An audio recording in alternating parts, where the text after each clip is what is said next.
महाराष्ट्र में लॉकडाउन और rapid antigen test जैसी सख्ती शुरू हो गई है।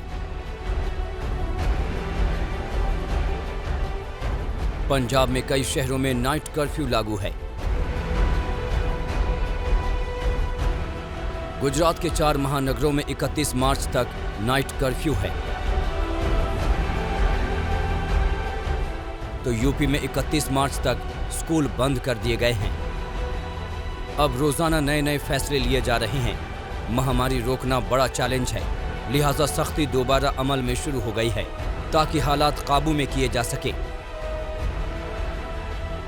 सबसे चिंताजनक हालात महाराष्ट्र के हैं। वैसे तो कल जारी हुए आंकड़े थोड़ा सुकून देने वाले हैं, क्योंकि 21 मार्च को 30,000 से ज्यादा केस दर्ज किए गए थे।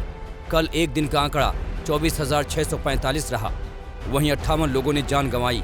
लेकिन सबसे हैरानी की बात है कि 58 में से 40 मौत सिर्फ नागपुर में दर्ज की गई। महाराष्ट्र के स्वास्थ्य मंत्री कह रहे हैं कि उनके राज्य में सही तरीके से टेस्टिंग और ट्रैकिंग का काम चल रहा है, जो आंकड़ों के रूप में नजर आ रही हैं। दरअसल उनका सवाल दूसरे राज्यों के आंकड़ों को लेकर है। मुझे लगता है कि ट्रांसपेरेंसी भी बहुत ज़रूरी है। मुझे पता नहीं कि अन्य राज्यों में पेशेंट्स ICMR के पोर्टल के ऊपर ये जाता है कि नहीं। माननीय प्रधानमंत्री जी ने भी बहुत क्लियरली कहा है कि यूपी में हो, अन्य राज्यों में हो, कुछ जो टेस्टिंग की जा रही है वो रैपिड एंटीजन टेस्टिंग ही 90% की जा रही है, जिसकी ऑथेंटिसिटी नहीं है। और इसीलिए हमारी टेस्टिंग 75% तक RT-PCR टेस्टिंग है। इसलिए जो ट्रू रिपोर्ट है, ट्रू पिक्चर है, हम लोगों के सामने लाना चाहते हैं।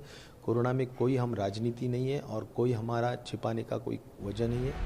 महाराष्ट्र के बाद पंजाब ऐसा राज्य है जहां कोरोना लगातार तेजी से पांव पसार रहा है। कल वहां 24 घंटे में 2,299 केस सामने आए। इन आंकड़ों से चिंतित राज्य सरकार ने खतरे को देखते हुए इस बार होली मिलन समारोह रद्द कर दिए हैं। साथ ही लोगों को घरों में ही होली मनाने का आदेश दिया गया है। सभी ईटिंग जॉइंट्स रात 11 बजे बंद कर दिए जाएंगे। मंडियों की भीड़ रोकने के लिए नगर निगम रिहायशी इलाकों में सब्जी फल बेचने का इंतजाम करेगा। इन सब के बीच यूपी सरकार ने भी बढ़ते कोरोना केस को लेकर कुछ अहम फैसले लिए हैं। इनके अनुसार यूपी में 1 से 8वीं तक के स्कूल 24 से 31 मार्च तक बंद रहेंगे। वहीं 9वीं से 12वीं तक के स्कूल 25 से 31 मार्च तक बंद रहेंगे।